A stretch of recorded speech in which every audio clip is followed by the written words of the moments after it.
Ça commence bien. Alors, bonjour tout le monde. Aujourd'hui, je vais attaquer, j'espère, ma dernière petite partie pour cette série de vidéos qui concerne le montage de ces trois axes, là, sur cette fraiseuse. J'ai été un petit peu moins vigoureux sur mes projets ces derniers temps. Le froid étant là, l'atelier pas chauffé. C'est pas toujours évident de venir se coller les doigts sur des outils. Là, je dois avoir 1 degré actuellement, donc malheureusement l'atelier n'est pas chauffé. On va pas se plaindre, hein, il y a du volume, c'est déjà ça. Donc là, je vais attaquer aujourd'hui l'axe Z, qui lui, j'espère, sera plus simple que mon Y. Ma foi, je vois déjà que le bâti de la machine est lui aussi, donc guère rectiligne, hein, on va dire, verticalement, il part sur l'arrière. Donc je vais devoir continuer à faire le même principe que sur mes deux autres axes. Donc je remets en fait une cale à l'arrière de la règle. La règle va venir fixer sur cette cale. Celle-ci, comme d'habitude, est donc taraudée à 6 pour un trou qui va venir fraiser sur le bâti. 2 vis à tête creuse, 2 vis borgnes qui vont venir me permettre de régler les inclinaisons. Voilà, donc là ça va être le départ pour cet axe. Je vais tâcher d'aller un petit peu plus vite, peut-être les vidéos sur les mises en place un peu plus courtes. Je ne sais pas si c'était trop long à regarder, là, ces derniers épisodes. Le dernier faisait 50 minutes, c'était peut-être un petit peu long quand même pour voir le montage d'un axe. Alors je vais essayer d'être plus bref et concis dans mes montages pour cette vidéo. Voilà, je vais attaquer ça.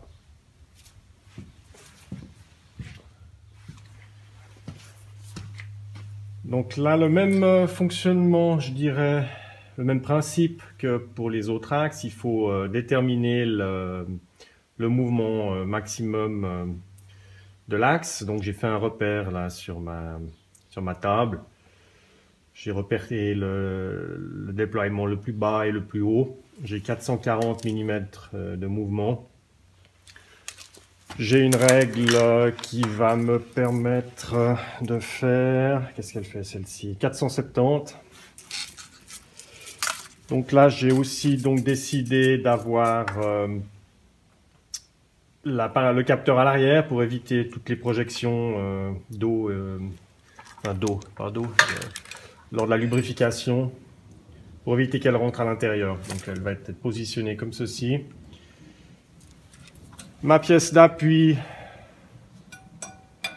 va venir ici, donc il y a un réglage à faire assez important pour récupérer le niveau vu l'inclinaison du bâti. Donc c'est pas sûr que là mes vis soient assez longues, et même si elles l'étaient, je pense que ça serait un tout petit peu trop léger comme fixation là. Donc je vais faire dans un bloc d'alu une cale arrière qui elle va déjà me récupérer l'inclinaison pour qu'ensuite ma cale d'appui vienne se reprendre sur cette pièce. Donc il va falloir que je détermine un petit peu correctement l'angle d'inclinaison pour ensuite tâcher de machiner cette pièce avec la fraiseuse pour créer l'angle nécessaire. Donc ça va être la première étape.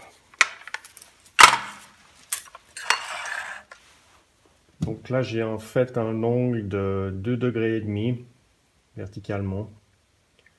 Donc je vais voir comment je vais pouvoir machiner cette pièce.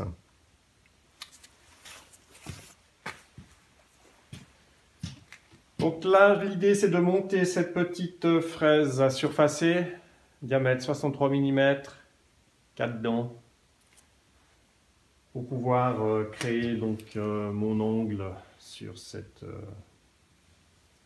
taquet là qui va venir se fixer sur mon bâti. Alors,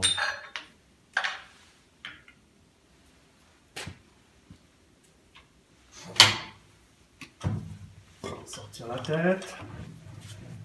Avec le froid un petit peu plus dur.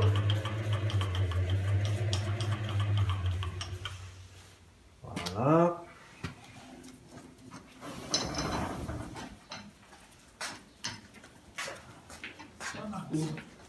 Ouais.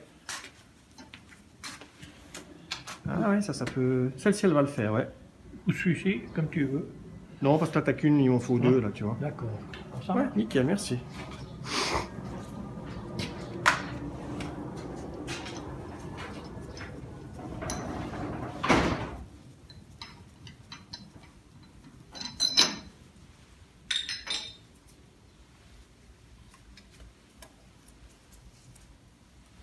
Voilà.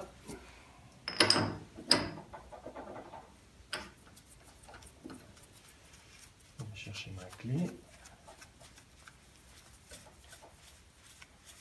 Donc là, j'avais pas de fraise à surface et on va voir ce que ça veut bien donner. Je pense que ça va être sympa. Alors, la clé là.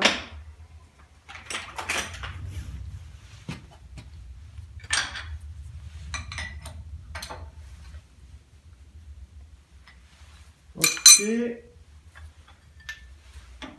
On va tourner la tête.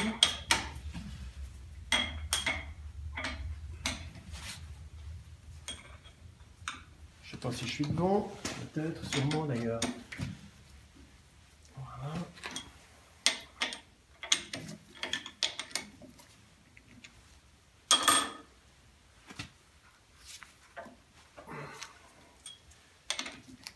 Alors, je n'ai jamais à savoir si je suis sorti ou pas du logement là. Il y a un petit ergot qui vient se figer donc dans la partie tournante qui est bien pratique pour bloquer sur les ongles. Mais des choses possibles où il fait froid, où j'ai tourné un cran trop loin. Normalement là, je dois y être.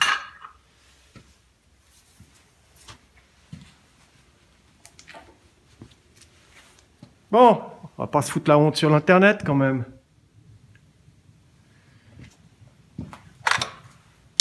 Là, c'est cette vis là qui me... Pourtant c'est facile, je veux dire, il y a un petit repère en haut et un repère en bas. Donc quand on est repère engagé, donc là j'ai bougé la tête, je ne peux plus l'engager, mais si je suis pile en face du 0 degré, ce qui devrait être ici. Voilà, donc là, j'ai ma petite butée, mon taquet qui rentre dans la partie tournante de la base et qui m'a bloqué sur mon angle de 0 degré. Alors, je sais pas si c'est parce qu'il fait froid ou quoi. Donc, quand je fais un tour, un demi-tour, le trait est en haut, elle est sortie. Alors, on va savoir pourquoi avant je n'y arrivais pas. Mystère et boule de gomme. Donc, ici, je me mets sur 90 degrés et je reviens faire un demi-tour. Qui devrait m'avoir fait monter mon taquet. Voilà, ce qui est le cas. Donc maintenant, on est sûr d'être exactement sur le bon angle. Et il me suffit de bloquer légèrement en plus la tête.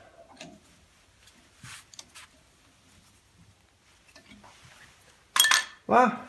Après, hop. Je dégage ici et je me mets à 90 degrés sur le côté. Même principe, il y a un blocage qui nous assure d'être calé sur le bon angle. Voilà, ma fraise est en place.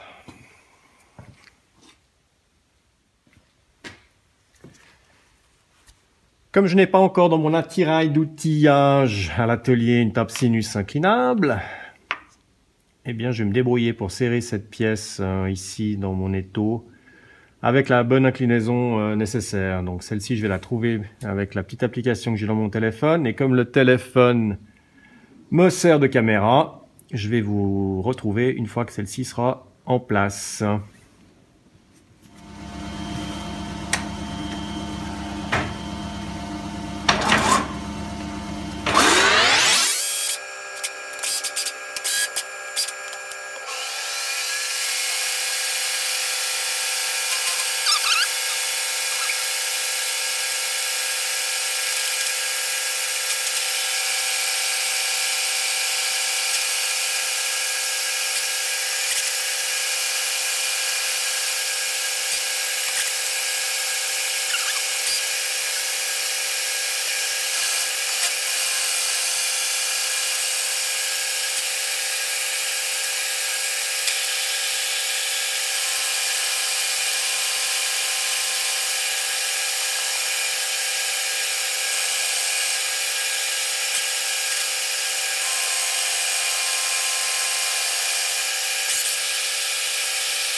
Je suis content du résultat, je veux dire de la finition.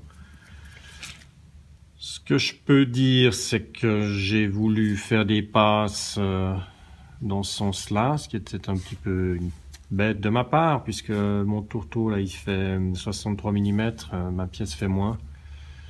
J'aurais dû faire des passes longitudinales en augmentant la prise de passe au fur et à mesure. Donc ma dernière passe, je l'ai faite comme ça. Réfléchir un petit peu peut-être avant, mais c'est bon. Donc là, je vais bavurer les côtés, présenter ma pièce sur le bâti, voir si l'angle est correct. Et ensuite, je vais prévoir la fixation de celle-ci sur le bâti. Donc là, je vais vite tracer mes deux trous qui vont être percés à 5 pour la fixation de la pièce sur le bâti. On va se mettre à 15 mm du haut.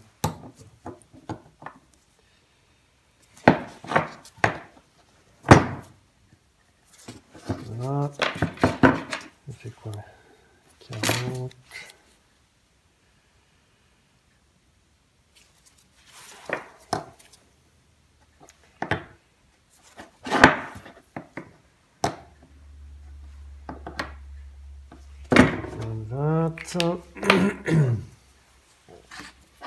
Un coup de pointeau, je cours comme d'habitude après mes outils.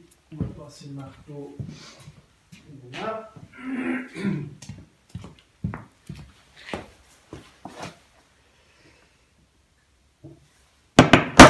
Petit coup de pointeau au milieu. Voilà, percer ça à 5. Présenter sur le bâti de la machine avec la mèche de 5, ça va me servir de guide. Percer une, la fixer, repercer à 6. Je vais devoir noyer la tête de la vis aussi. Donc voilà, on va regarder ça. Alors sur la perceuse, il faut que je compense l'inclinaison de ma pièce pour être bien horizontale. Donc je me mets parallèle à mon étau, un petit peu plus haut là.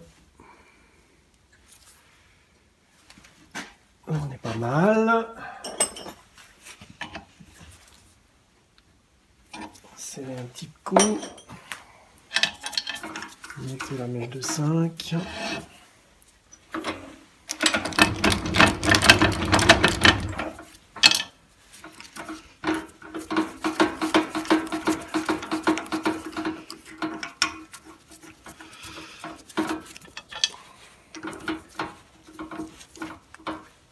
Mon VV40.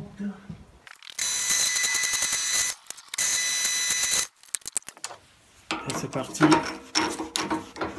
pour présenter ça sur le bâti de ma fraiseuse. Je peux donner un petit coup de fraise derrière, ça fera pas de mal non plus.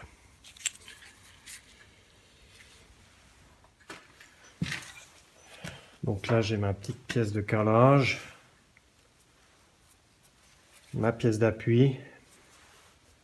Donc celle-ci, là, vient me compenser l'inclinaison du bâti. Je vais venir reprendre ensuite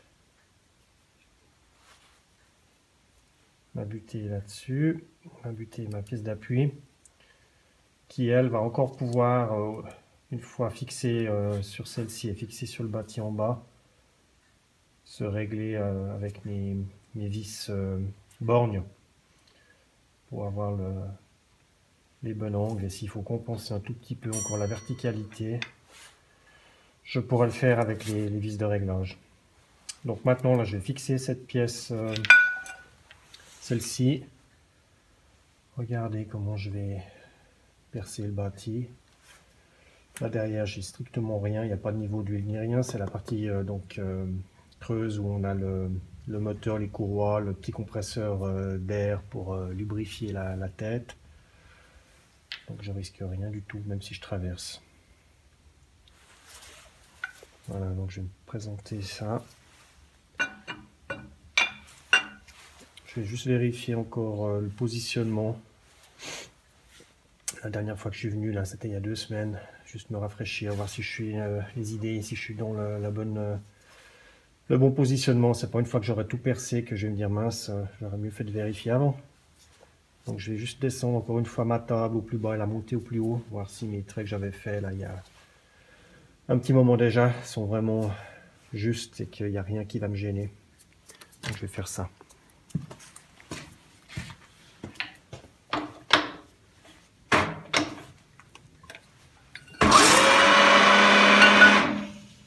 Alors avant de pouvoir monter au max, il va falloir que je démonte ma fraise. Ou tout du moins la dégager pour pas qu'elle risque de taper la table. Alors on va faire ça comme ça. Voilà, là je risque plus rien.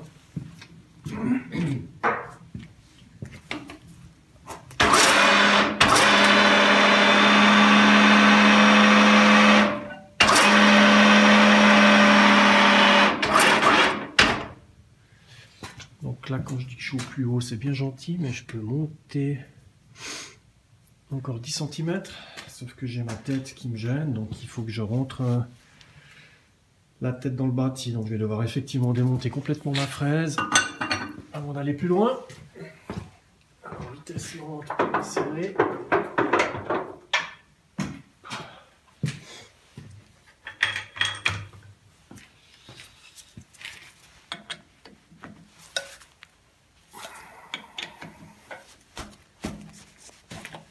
Toujours serré ça comme un fou, moi j'ai l'impression.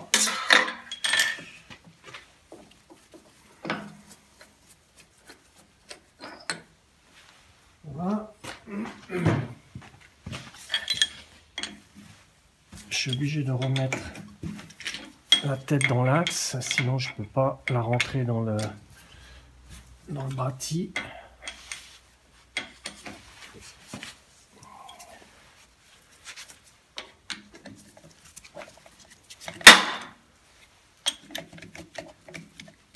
Allez, cette fois-ci, tu vas te libérer du pas du coup.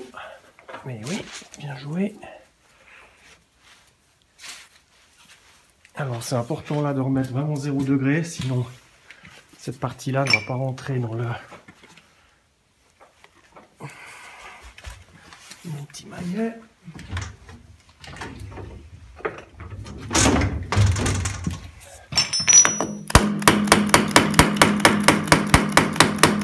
On y arrive gentiment.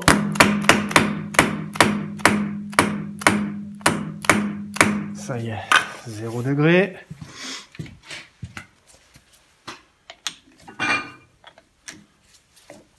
Je remonte mon petit truc. Tout petit serrage là.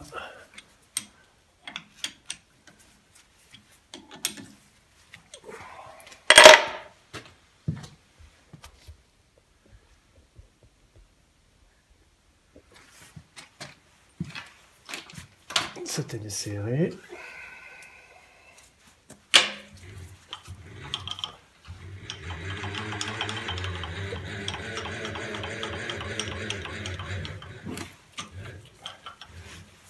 Je n'ai pas besoin de la rentrer complètement en fait. Je vais avancer ma table ici. Voilà, comme ça on échappe. Et là je vais pouvoir monter au plus haut. Ça y est, j'y suis. J'ai à la main, parce que je peux encore faire quelques tours de manivelle, monter 5-6 mm, facile. Voire plus.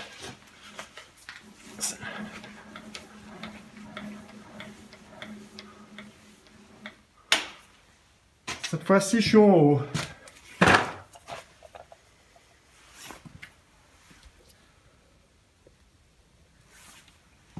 Donc là, effectivement, mon trait était bien juste, partie haute, course maximale. On va aller au plus bas cette fois-ci.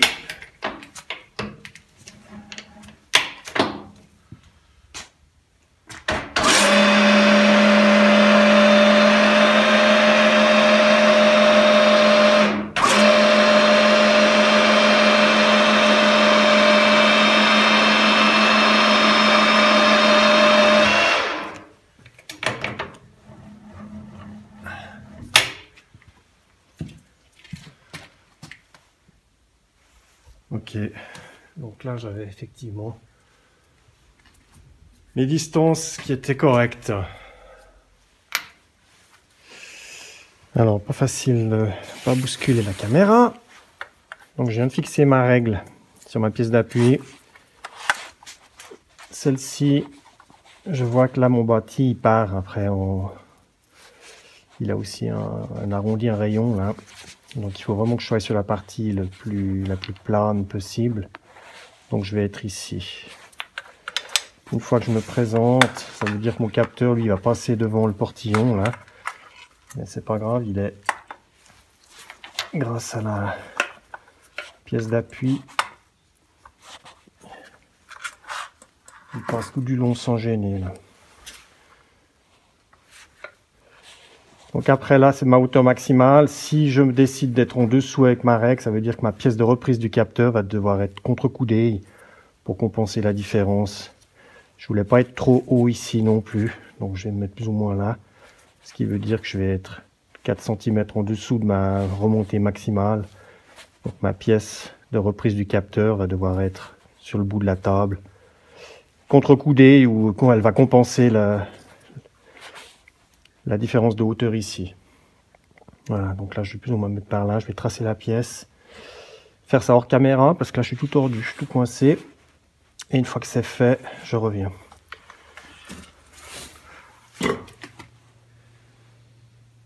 L'emplacement cette fois-ci il est terminé. C'est ça judicieux.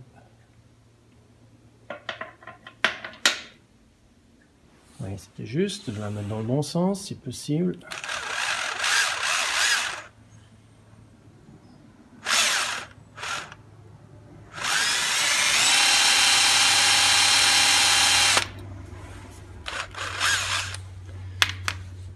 Repérage.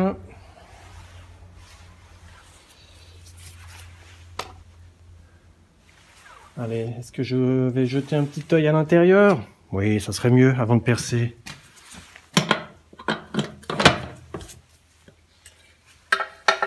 Hop.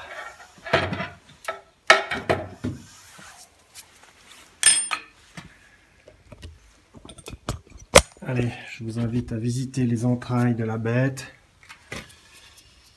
Ici, on a le réservoir d'huile qui vient en fait pulvériser un brouillard d'huile par l'arrière sur la tête ici et pour l'intérieur des engrenages, parce qu'en fait il n'y a pas moyen d'avoir un bain d'huile en haut. Donc le système choisi à l'époque par Schoublin, c'était ça, c'est qu'on a un réservoir d'huile ici et en bas à l'intérieur dans le pied on a un petit compresseur qui lui est enclenché uniquement lorsque on actionne l'embrayage ici. Donc quand l'embrayage est en fonction, ça veut dire que la broche tourne, ça met en route le compresseur qui lui vient donc envoyer de l'air dans le réservoir et cette huile est finement pulvérisée à l'intérieur. Voilà, ça c'est pour la petite histoire ici. Donc moi mon trou est là, je vais juste vérifier, mais c'est bon, à l'intérieur j'ai rien. Donc même si je traverse, je vais pas venir taper sur quelque chose qui est assez... voilà, parce qu'effectivement vu l'âge de la machine, là, il y a un petit regard qui nous permet de voir si l'huile est pulvérisée. Donc il y a un petit goutte à goutte ici qu'il faut vérifier de temps en temps, et surtout être attentif qu'on ne soit jamais en dessous du niveau. Donc sinon on n'aurait plus de lubrification de la tête en haut, et ça c'est le... D'après le prédécesseur là qui était un Suisse allemand, il m'a dit c'est la mort de la machine si vous n'avez pas la lubrification en haut. Donc voilà, j'avais fait tous les changements d'huile, j'avais changé la courroie aussi, là on voit derrière. Peut-être que si je mettais éventuellement le flash, je reviens. Voilà le flash, et un petit peu de lumière. Donc là on a la courroie plate qui vient actionner la broche. Ça c'est l'embrayage. Donc voilà, quand il tourne, il actionne ou il actionne pas la broche. À l'intérieur un peu plus bas, on a le moteur électrique. On y verrait mieux depuis l'arrière, mais c'est un petit peu compliqué pour accéder. Là on voit la courroie. Et ici on a aussi un tube qui vient reprendre de l'huile. Alors là je sais plus en fait comme ça de tête d'où il venait celui-là. Et là on a le flexible qui amène l'air comprimé. Donc l'air comprimé arrive par ici. Et ensuite sur le haut, donc là on a le petit capuchon ici qui nous permet de vérifier le goutte à goutte. Et ça c'est la conduite sous pression de l'huile qui va à l'arrière et qui rentre donc dans la broche, la tête en haut. Voilà, Schaublin 53, 50 ans et toutes ses dents. Allez, pareil pour percer. Perçage à 5 pour un tarot d'orge à 6.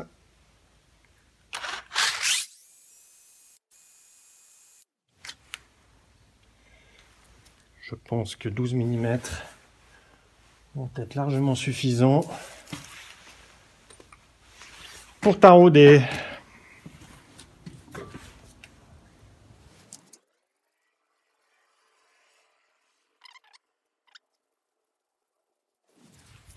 Un petit coup de soufflette là-dedans. Je reperce mon premier trou à 6. Je ferai l'emplacement de la tête après. Donc j'ai présenté ma pièce, la serrer, la mettre de niveau. Percer, tarauder le deuxième. Perçage du deuxième trou.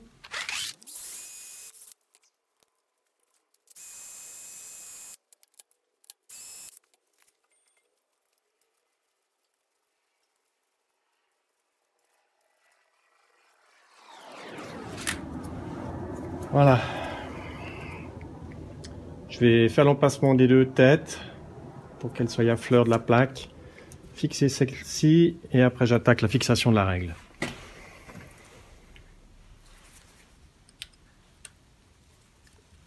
On est pas mal. On est même très bien.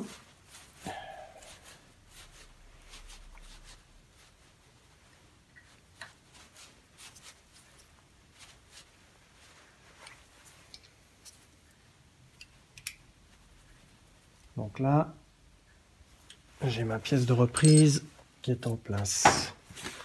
Ensuite, je vais devoir présenter celle-ci. Comment est-ce que je vais procéder là? Je vais fixer ma pièce de reprise de ma règle ici. Et je vais, à l'aide de mon comparateur fixé sur ma table, régler la verticalité ici. Une fois que ça sera fait, je vais fixer en bas Et en dernier lieu, je réglerai comme ça avec mes vis borgnes. Ok, c'est parti.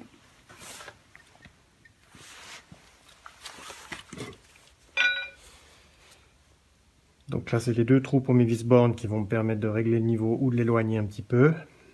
Et au milieu, celui de fixation. Donc là, je l'ai repéré ici. Toujours la même chose. Guère confortable. Allez, on est à fleur.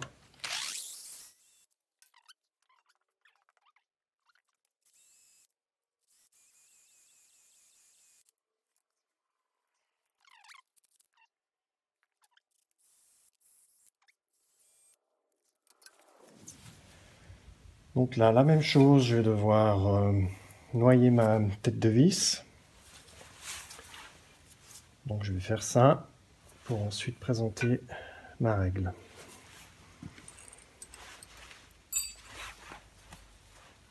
Voilà ma pièce qui est prête.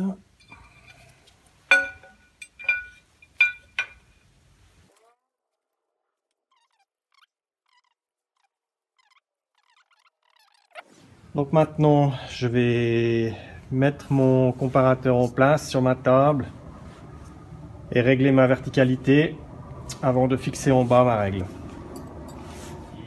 J'ai positionné mon comparateur, mise à 0. Je vais monter la table.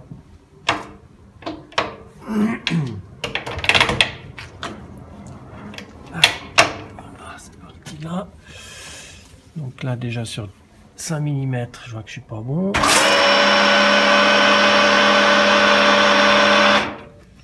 Ok. Alors, voilà, doucement, doucement, doucement. Serrer un peu plus fort en haut. Le mouvement soit moins facile. Allez, je monte encore un peu.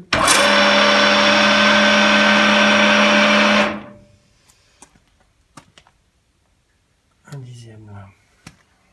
Je vois aussi que, question verticalité, je vais devoir probablement sortir un petit peu en haut. Alors, je redescends.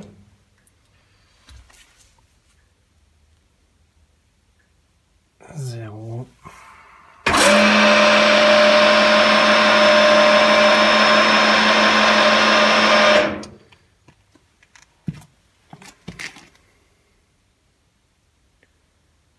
Donc effectivement, je dois la pousser un tout petit peu là.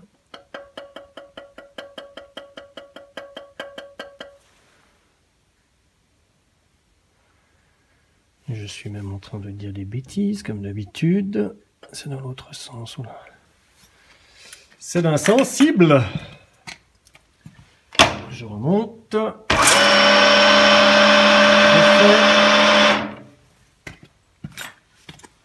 là, elle doit bel et bien ressortir un petit peu.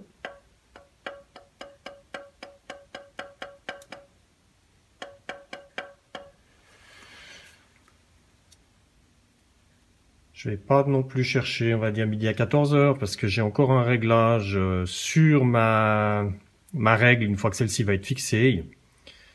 La règle elle a un trou oblong, donc c'est bien évidemment sur la règle que je vais finaliser ça. Donc je crois que là, hein, sur 10 cm si j'ai un dixième, on va pouvoir fixer ma d'appui. Allez, là, hop.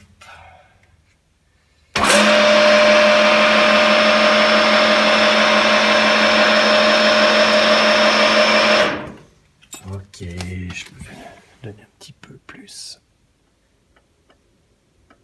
Ah.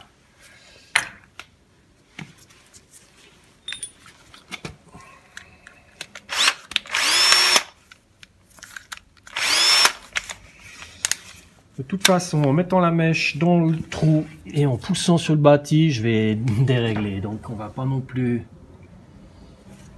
être plus royaliste que le roi. Voilà, la réponse est là. Alors si je reviens à mon zéro.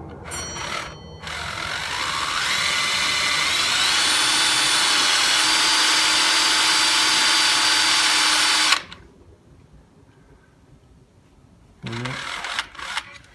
toute façon, un petit peu à côté. Là.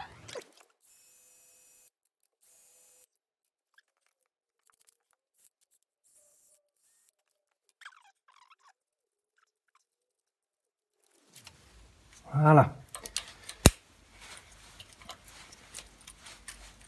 Toujours plus précis quand même avec la main qu'avec une perceuse à pile.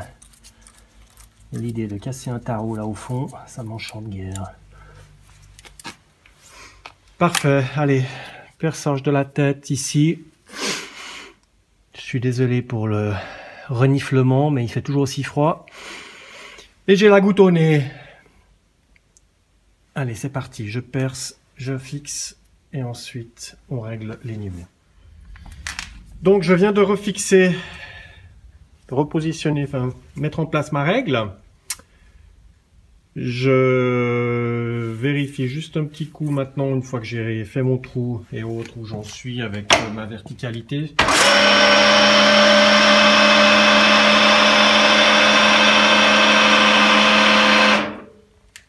Et on va dire que c'est bien suffisant pour la pièce d'appui, puisque j'ai encore donc le réglage sur la règle elle-même. Donc maintenant, ce que je vais faire, je vais déplacer mon comparateur pour le mettre ici et voir où je me situe verticalement. Donc ce que j'ai remarqué, c'est que je vais devoir sortir en haut.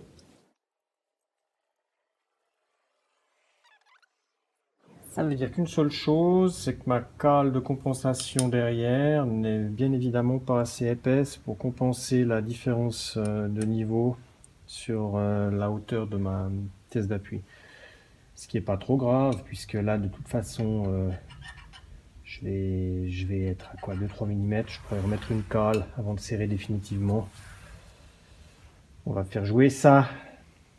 Allez, alors où est-ce qu'il est mon petit réglage là?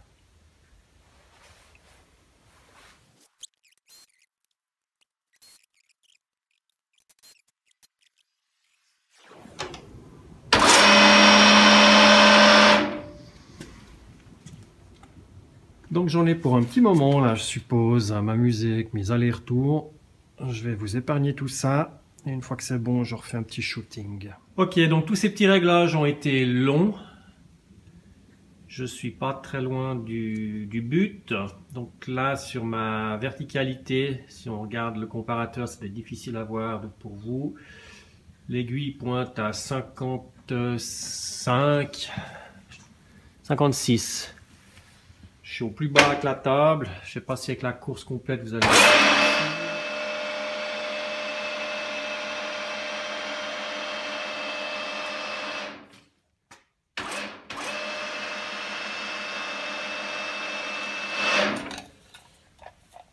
Alors, hop. Je change mon réglage. Donc on était donc à 56, là je suis à 42.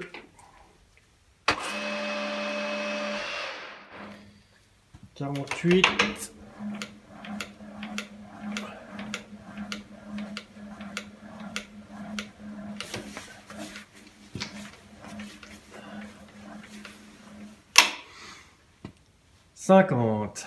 Donc en fait elle fait un petit peu la banane au milieu, ce qui n'est pas très important puisque ma règle va être fixée ici et en bas. Donc dans la course maximale, là je suis à 51, je suis à 5 centièmes entre les points d'attache haut et bas. Après au milieu, ben, avec les tensions, elle fait un petit peu la banane. Donc là, ce qu'on peut voir, c'est que j'ai quand même dû pas mal m'écarter de ma cale de compensation. Donc petit regret, j'aurais peut-être dû, enfin j'aurais peut-être pas dû, j'aurais dû simplement mettre ma règle en position. Il aurait fallu être deux là, un qui me la tenait. Je mesurais avec un niveau à bulle bêtement et je regardais la distance. Et j'aurais fait une cale un peu plus épaisse. Mais au final, mes deux vis de réglage sont vraiment au niveau de ma vis de serrage. J'ai une excellente rigidité, je dirais, elle va jamais bouger. Donc la question que je me posais simplement, c'était est-ce que j'allais mettre un petit peu de Loctite pour finaliser tout ça, mais l'alu étant un petit peu mou quand on est en pression, à mon avis, ça va jamais bouger. Ok, donc après ce que j'ai fait, j'ai déplacé la base de mon comparateur pour pouvoir, avec le mouvement de la table et de l'axe Y, je vais y arriver. Regardez ici que ma règle soit là aussi le mieux possible. Donc tous ces petits réglages sont incroyablement longs, hein, parce que du fait de devoir écarter un tout petit coup, je suis obligé de dérégler mes deux vis, là la troisième. J'étais bon dans ce sens-là, le fait de régler dans l'autre, ça me fait perdre. Voilà, c'est relativement long. Mais je suis assez content du résultat, là. Voilà. Donc après, la prochaine étape, bon, je vais fixer la règle et je vais devoir réfléchir à ma pièce de reprise du capteur. Mise en place de ma règle, que tous les niveaux sont faits.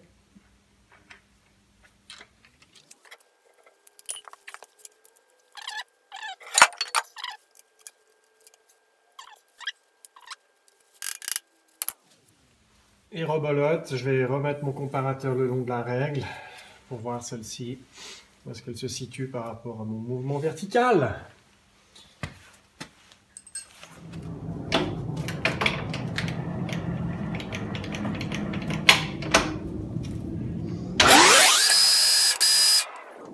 Trois centièmes sur les 3/4 de la longueur de la règle. J'essaie d'aller jusqu'au max de ma course.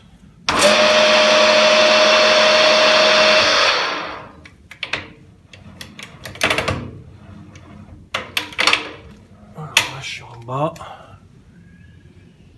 Oui. Donc, allez, hein. 2 centièmes sur 50 cm. Je pense que mon capteur va supporter cette différence. Je suis bon avec la fixation là de la règle. Et la suite, ça sera de pouvoir reprendre donc mon capteur, comme expliqué avant. De reprendre mon capteur à ce niveau ici. Donc là, je vais le mettre suivant la course nécessaire. Ma pièce va redescendre un petit peu pour venir le reprendre. Je vais me fixer là derrière.